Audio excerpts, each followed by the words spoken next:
Hey, so for this next video, I'd like to share the story of my second near-death experience at age 15. Yeah, and if you haven't seen it, I've made a video um, in which I explain my first near-death experience at age 6. Yeah, and for this one, at 15, when I was a sophomore in high school, um,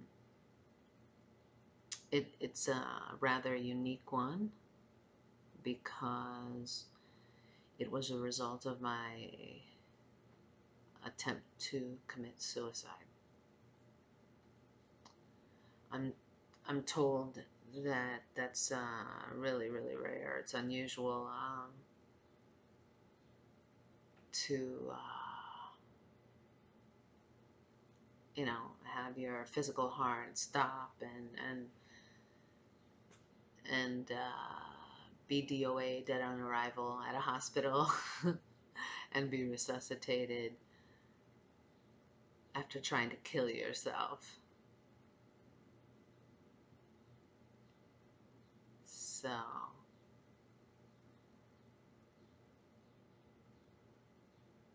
before I get into the story, I'd just like to say that I'd like to dedicate this recounting, this recording of this recounting for, I'd like to dedicate it to a few specific people. For one, I'd like to dedicate it to someone um, whom I connected with and I became very close with while I was living at the at the Buddhist monastery last year. And he was a beautiful, bright light of a soul brother who was unfortunately facing some tremendous challenges beyond the scope of what most people can even begin to imagine. And he had a beautiful, huge heart. His name was Brian Costello, and um, I dedicate this to him because this past September I found out that Brian had lost his battle with his challenges on his path and took his life. Goddess rest his soul, wrapped in love at this time.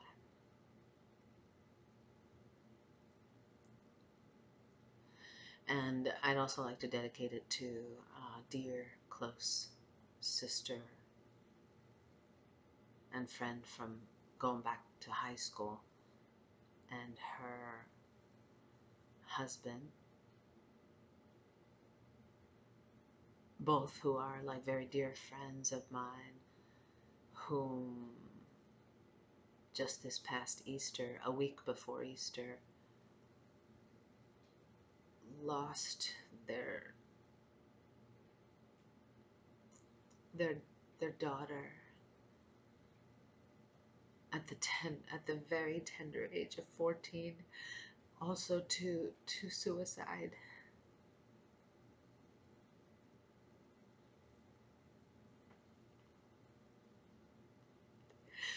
And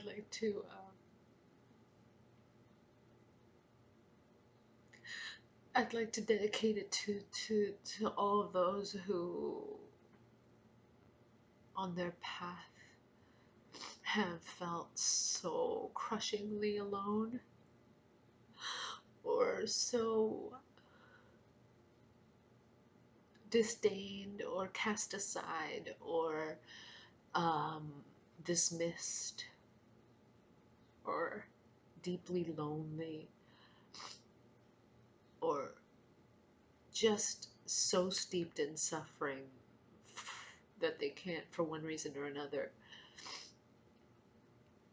see a hope or a clear way out, or feel that they can go on for another second. This is dedicated to all of you.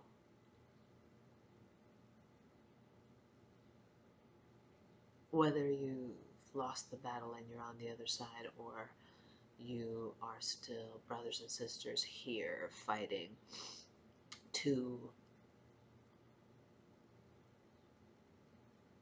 learn to not want to die anymore.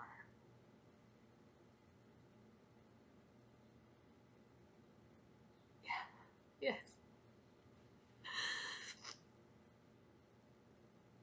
This is dedicated to all of you.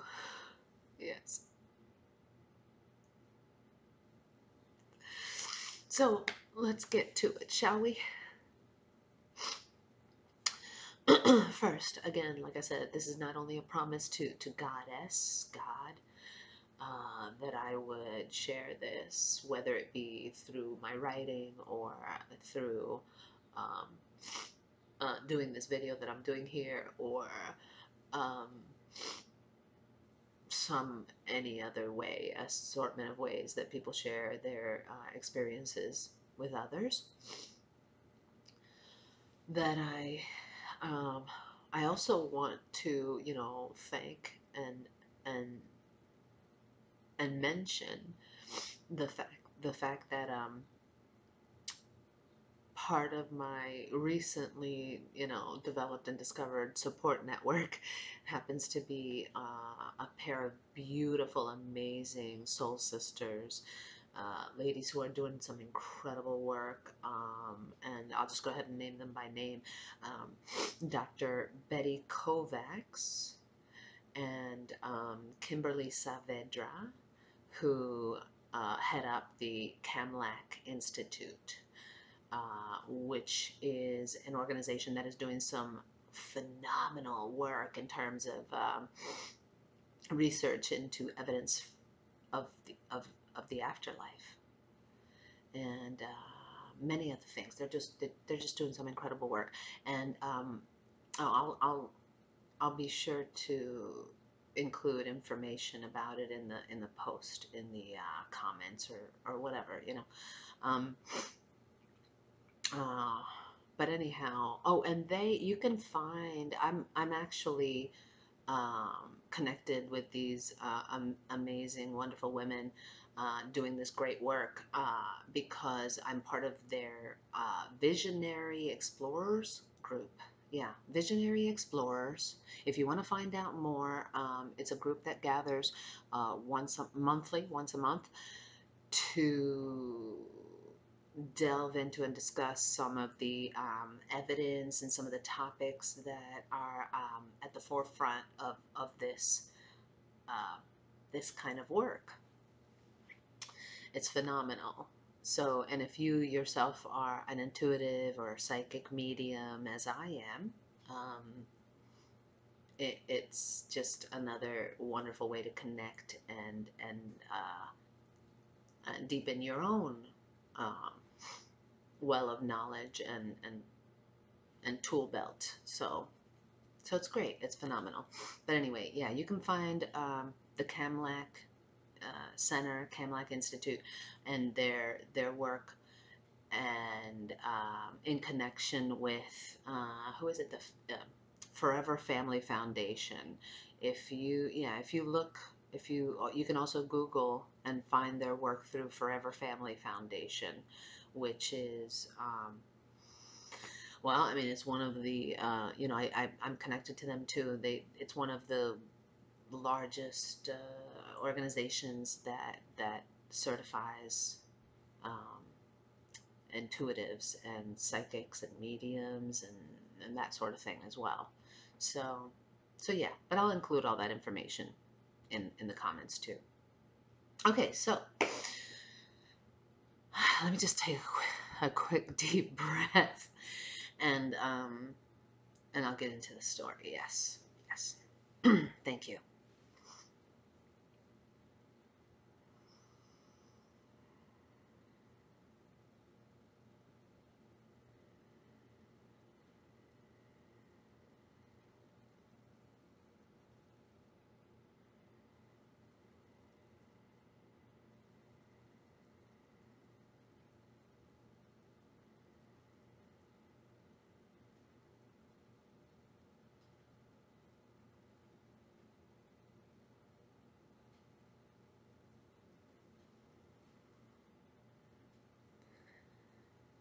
Okay, so let me begin the story by saying that I was 15. I was a sophomore in high school at a high school in Old Bridge, New Jersey. Yeah, I was a Joyzy Joyzy girl. Yeah, um, for not very long, obviously, because the accent didn't stick. So anyway, um, so, but this particular morning, um, before going to school, my mother informed me that my maternal grandfather would be coming to visit and stay with us, that he had acquired a visa and he would be coming to stay with us for approximately 6 months.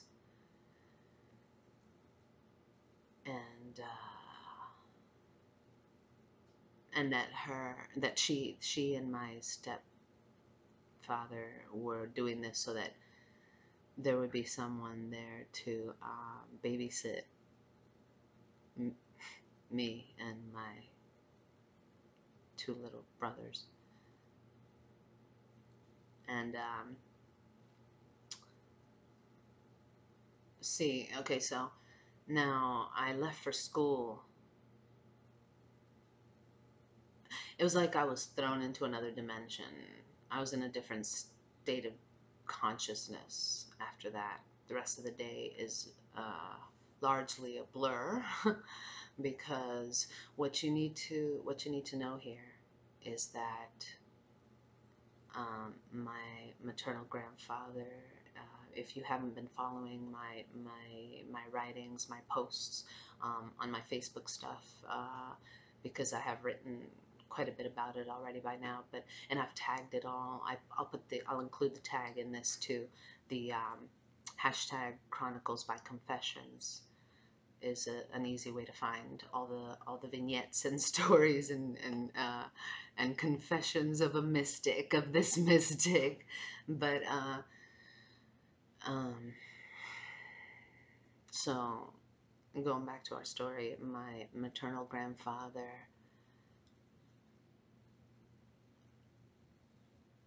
I experienced a lot of childhood trauma at the hands of this psychopath.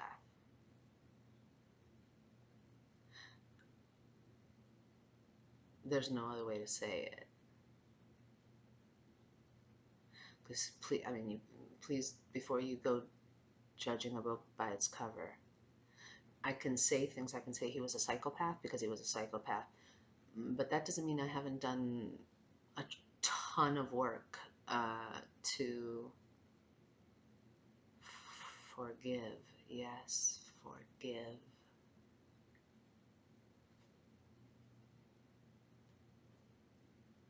Knowing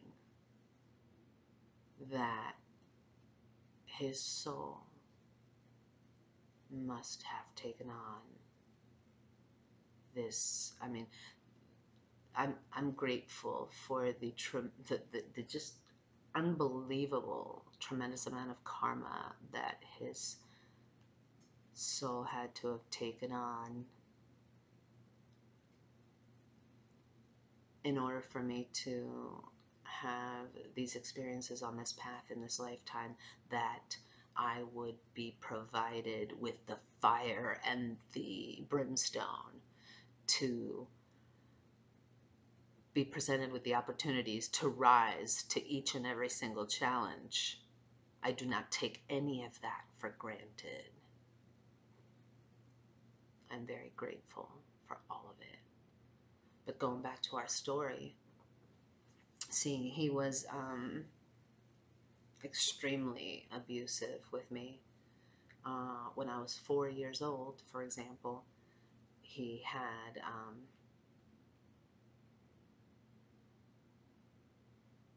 taken a pair of scissors and cut my earlobe in half while I was in my mother's arms, to tell her to then go to the police and lie to them and tell them my biological father had done it so that she could obtain a restraining order against him, which she did do. I was 4 at the time, and my memories are hazy about that, but that tells you a lot about the kind of man he was.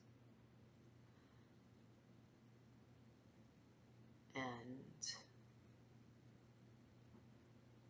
to say that I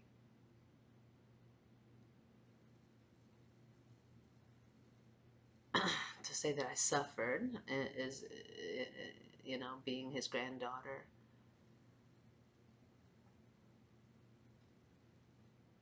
It is what it is. But he was the kind of grandfather who also sexually molested me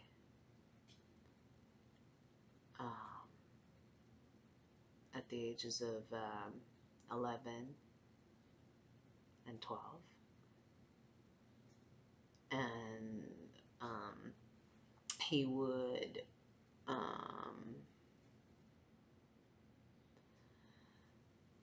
he was practiced at the art of interweaving this grand fear facade. So, he would also tell me stories of times that he killed people, and he would gleefully tell me about the details. And this sort of thing, okay? I mean, I don't need to I don't need to get into the details myself here, all that much. I think you get the picture, okay? And he also found it part of his journey to torture me intellectually, emotionally, as well as he would like write over my things, my school supplies and my notebooks. I would go into school and I would like open up my math notebook, for example, and to the next page where I left off, in the notes to start writing for that day, and he would have written a note, something to the effect of,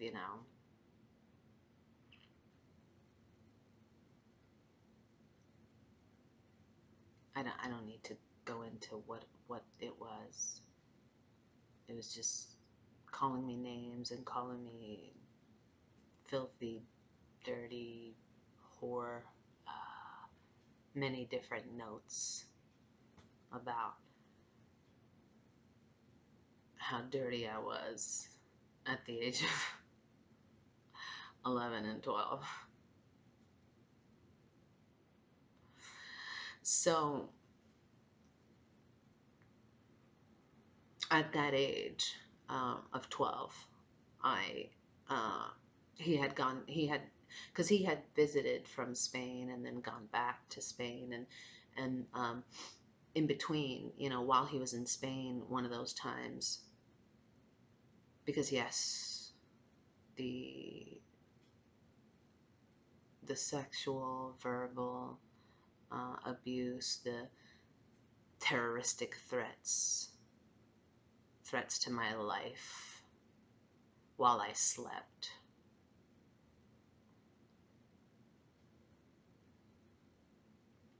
Happened over a period of time.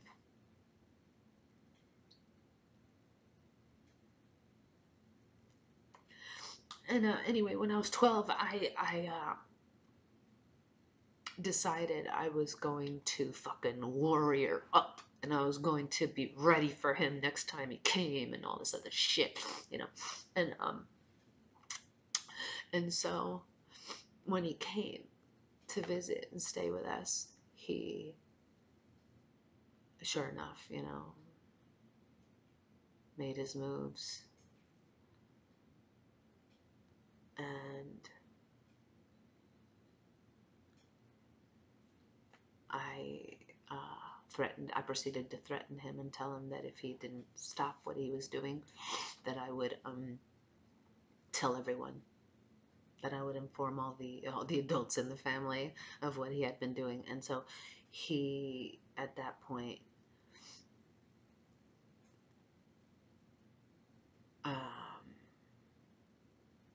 proceeded to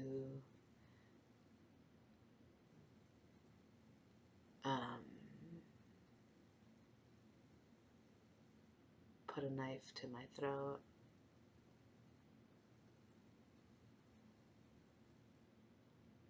and threaten to, well, you know what, you know.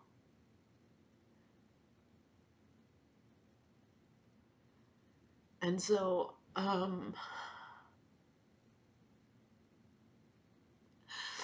wasn't enough of a warrior.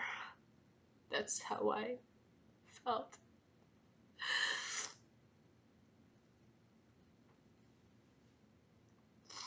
And so,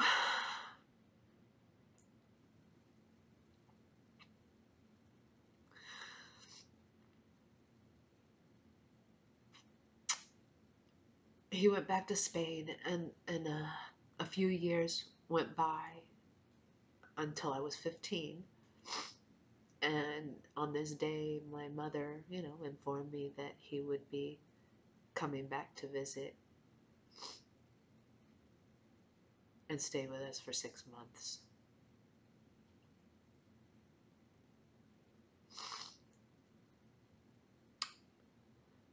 And I wasn't having that. I wasn't having that. Fuck no.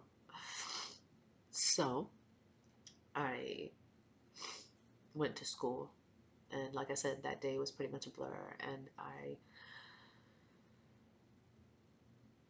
oh right, I started giving away my stuff to my close friends. And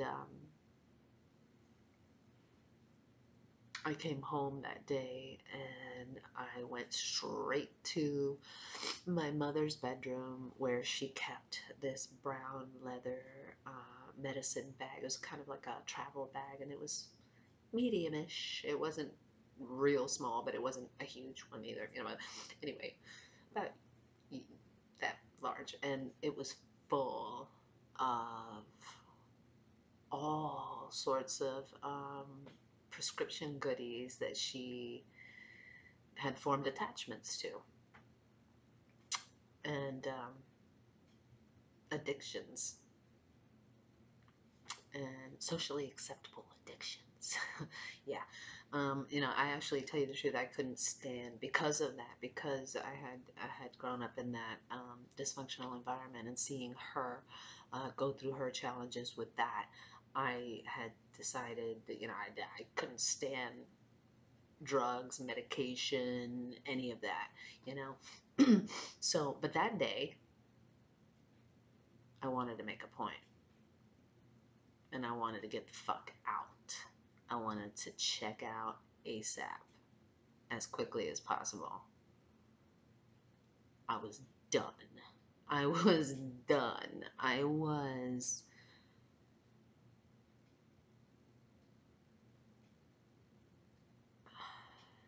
I had been told that if I ever tried to run away from home, because I, I was not in a happy environment. It was a very dysfunctional home for many reasons in many ways. So, um, I had been told if I tried to run away, that I would just be found anyway, and I would just be dragged back anyway. I'd literally been told this. So, in my mind, I had written it off as, hey, there's nothing else I can do. There's, I have no other choice. So I marched into her room and I grabbed that brown leather bag and I dragged it out to the hallway and had gotten this big um, glass of water because I wanted the pills to go down. And I proceeded to just start taking everything that was in that bag. Everything. Like, I don't even know how many pills I swallowed. And every now and then when I had trouble, I would just take a swig of water. Oof, and I was done.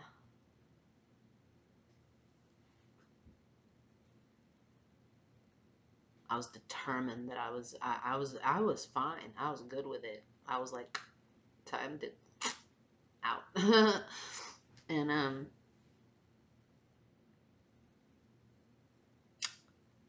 it just so happened that after I took all these friggin' pills, um, and the effects started kicking in, by the way. Yeah, I started to feel the effects of it. At that point, the phone rang. And right when the phone rang, I don't know what on earth possessed me to answer it, but I did. I answered the phone, and it happened to be a friend of mine. And I honestly, I did not, being in such a dysfunctional family and,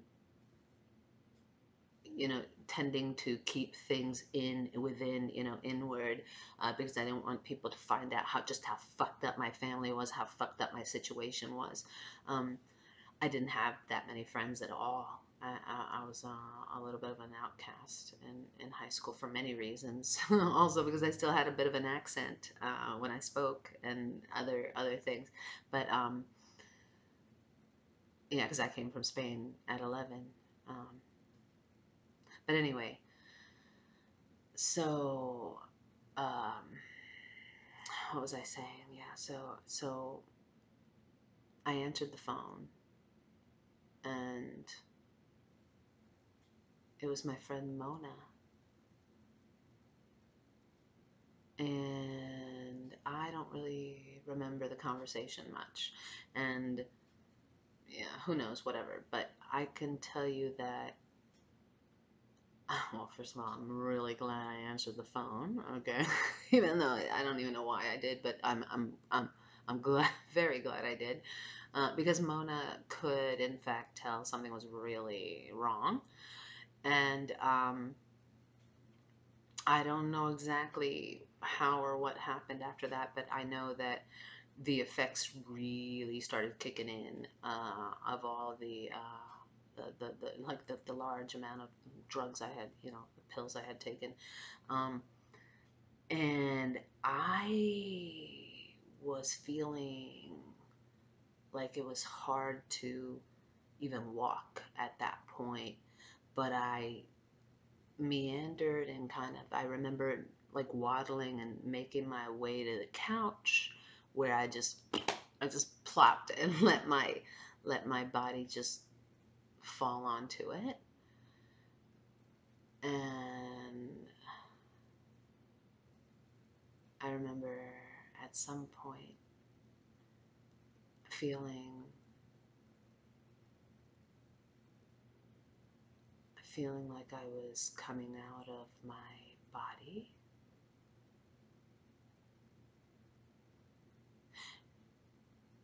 And now,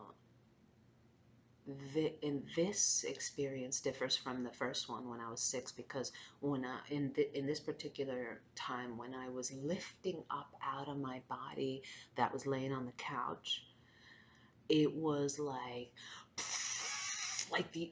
these bright lights and swirls, and like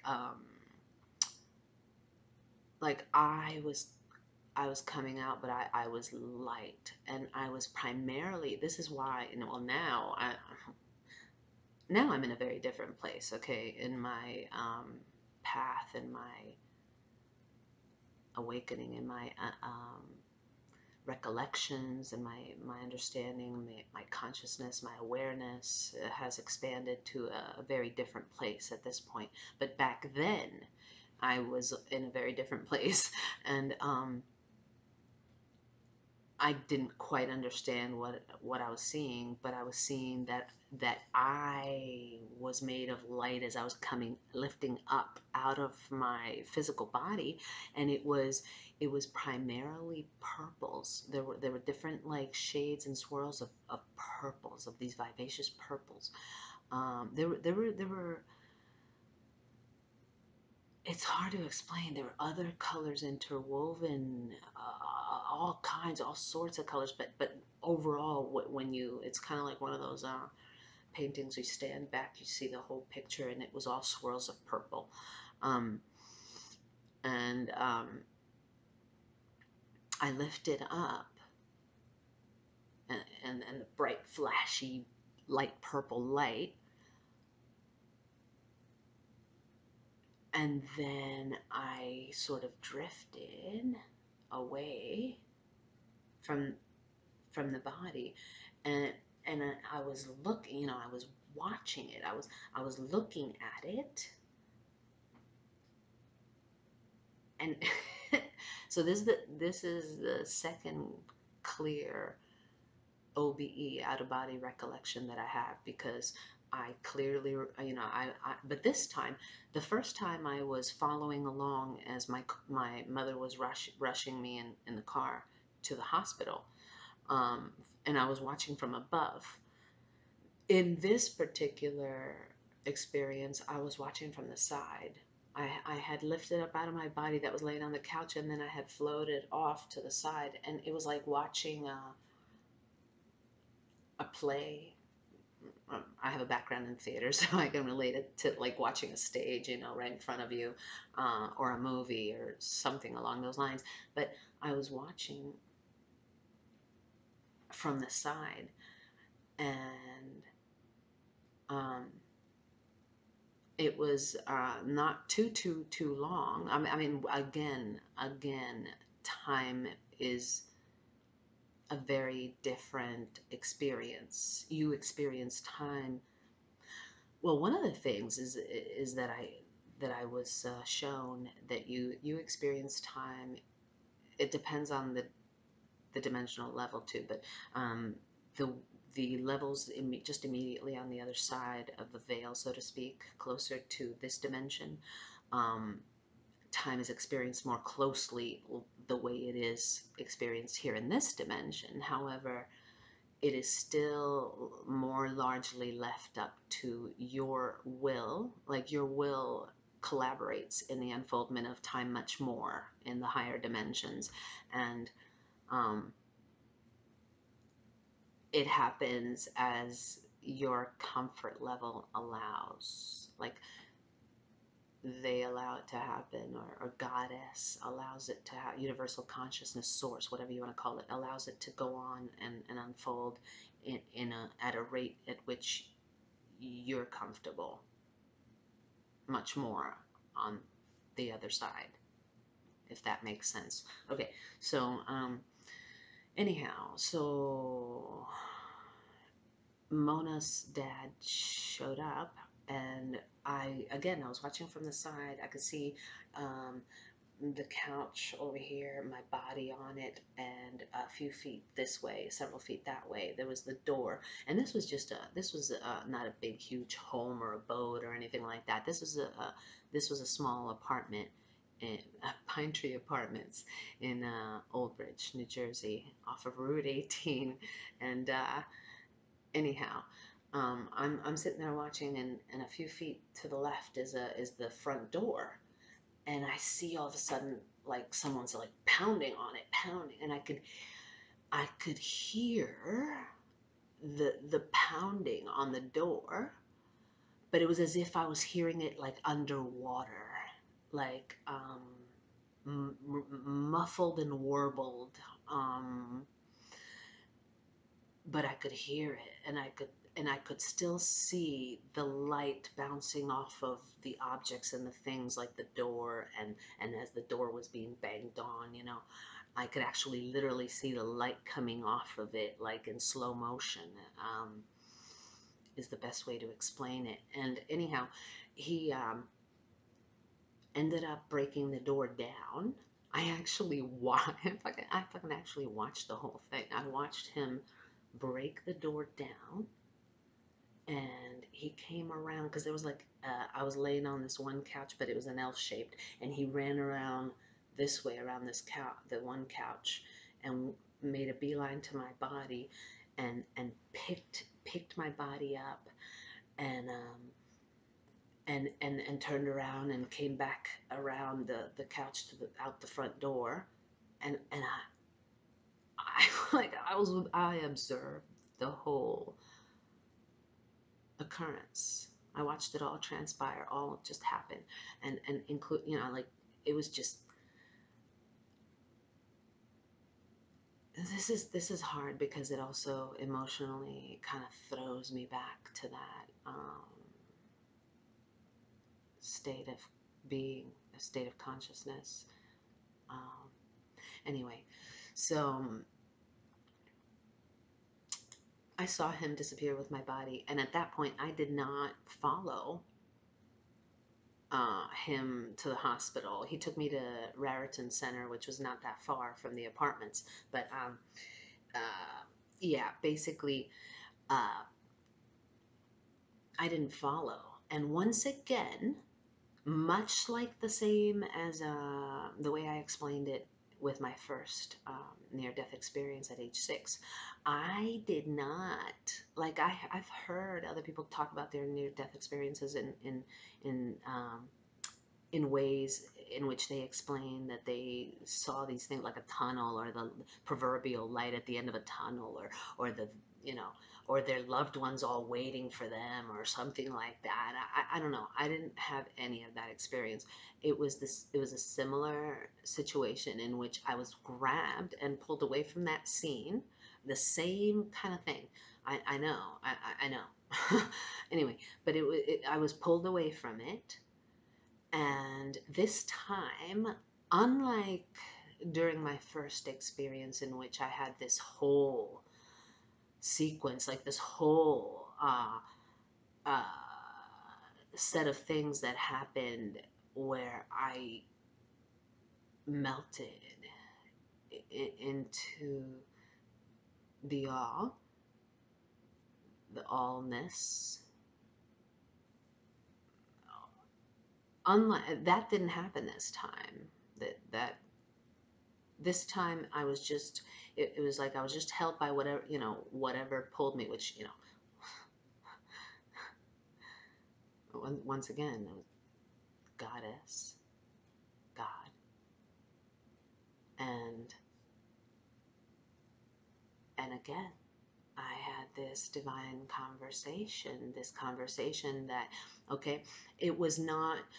And by the way, I have read and heard near-death experiences where people report having had, like, quote unquote, like uh, something negative or something scary happen, or something that scared the living beep out of them, or uh, yeah, I don't know why. Sometimes I cuss, and sometimes that made no sense, but whatever. Um, but yeah, you know, I think this is where it's important that I'm sharing this, because this was a result of an attempted suicide. And one thing I've learned on this path is that each person's set of given circumstances is going to be different, in some cases wildly different, in ways that you yourself may not be able. That's why you can never judge a book by its cover, because you may not be able to perceive everything about that person's situation that, you know, you erroneously believe that you can appropriately judge them for this or that or whatever. And that's not the case. It's simply not the case, because you never know. Because this is between me and the divine. The end. Finito. That's it. So for my situation, I did not experience anything horrific or painful or like suffering or like a hell or anything anything like that. Okay, you know, after this force or this thing, being, essence, whatever, grabbed me and pulled me away from that scene, I was again, once again, held in this conversation, but it was a loving, forgiving conversation. It was a conversation about why it was not the most helpful or skillful choice for me to make at this point in time, to have tried to commit suicide. That's how it was put to me. Okay, you know, plain and simple. It was explained that, you know, I was not, the reasons for which I did it, you know, I wasn't going to be punished. I had not incurred some sort of horrific karma that I needed to now live out, although there was karma involved. I mean, sure, every act that we commit has a karmic weight, whether it's going to relieve some negative karma, you know, negative karma, or it's going to add some more work for you to have to do, so to speak. But everything we do, every act, uh, carries a karmic worth, right? I mean, that's how I've come to understand it. But in this case, it was explained to me that that there was not like a karmic weight that I had incurred, so to speak. However, it was not the best choice, and that it didn't matter anyway because I had to go back. Just like when I was 6, you know, I had to go back. And again, just like when I was 6, I didn't want to go back. This time I was a bit more defiant, though. This time I was like, but no, no, like I'm done, right? Like I experienced all that bullshit, that craziness, that insanity. Um, yeah, okay, I'm done. I get it. I know what suffering is. You know, I mean, this was my. I'm being flippant now, but at the time, I mean, this was my attitude. This is my attitude with Goddess. I'm sorry. I'm so sorry. But at the time, that's how I felt. I was, um,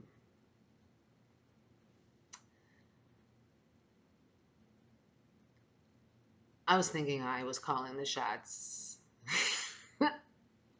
in a way. Although, no, I knew I wasn't, but also I was, which is kind of a hard dynamic to explain, but that's kind of how it is, you know? But anyway, um, yeah, it was just explained to me that I was going to be going back. And in my a little bit of kicking and screaming. I didn't do too much, okay? It was a little bit of like, no, no, like, no, like I did the suffering, right? I was supposed to suffer. I suffered. Okay, it's done. It's over. And Goddess was like, no, no, no, no, no, because see, you don't understand. This lifetime, there's a lot more than just suffering, and there's like, you'll once again, I was told you'll remember.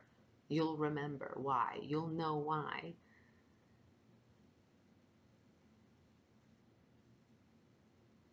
But it was a loving reminder. It was a loving explanation. It was a cocoon, an envelope of um, of a loving kick in the ass.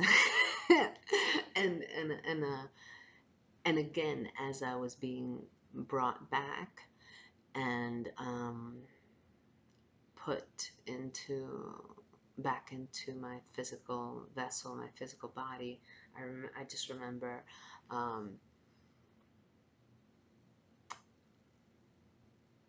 none of it hurt, none of it was painful, none of it felt like, any kind of hell that I've heard or read described or anything like that.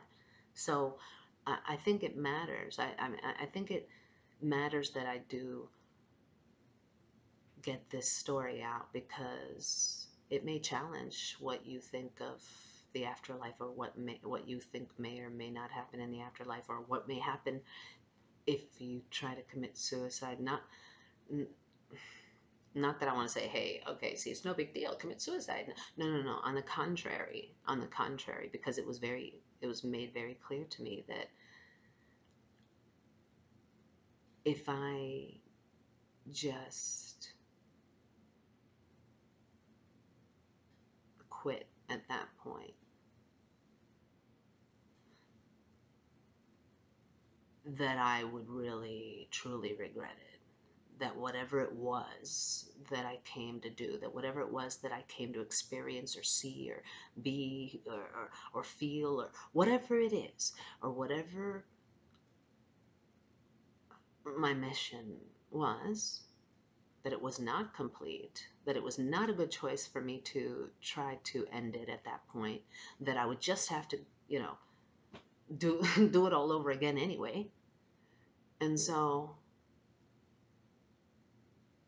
but it was all a message wrapped in love. It was all delivered with nothing but love. And then I was put back in my body, and it was it. That was it. I was being resuscitated. I was in the hospital. There you have it. So, whatever this story has meant for you, or if it has helped you, I hope it has in some way, somehow. But I, I, I wish you the best on your path. And if you should ever feel like you just can't go on another second, another moment, yeah, okay, maybe your story won't have some kind of hell on the other side. Maybe your story, your situation will be such that it will be the end of the road, so to speak, for this lifetime for you. But then again, you may just be wasting some beautiful, hard-earned opportunities by doing so, which is what I found out. So with that, I'd like to say namaste and much peace, love, and light from my heart always to you, to all of you, and to whomever watches this. And I hope it does help someone somehow, somewhere. and to know that you're not alone ever, that we're all connected. It may not seem it, just like we, you know, didn't know about radio waves before we knew about radio waves, and Marconi was thought of as a nut for thinking radio waves existed until he proved otherwise. So keep that in mind. Just because you can't see it, feel, touch it, taste it, doesn't mean nonetheless that it doesn't exist. Because there is much more beyond the physical. But the physical exists for a reason too. So don't waste the opportunity. And yeah, sometimes I need to remind myself too. But I'll remind you, you remind me, we'll remind each other, and we'll keep in touch with the fact that this is a golden opportunity not to be missed. So with that thought,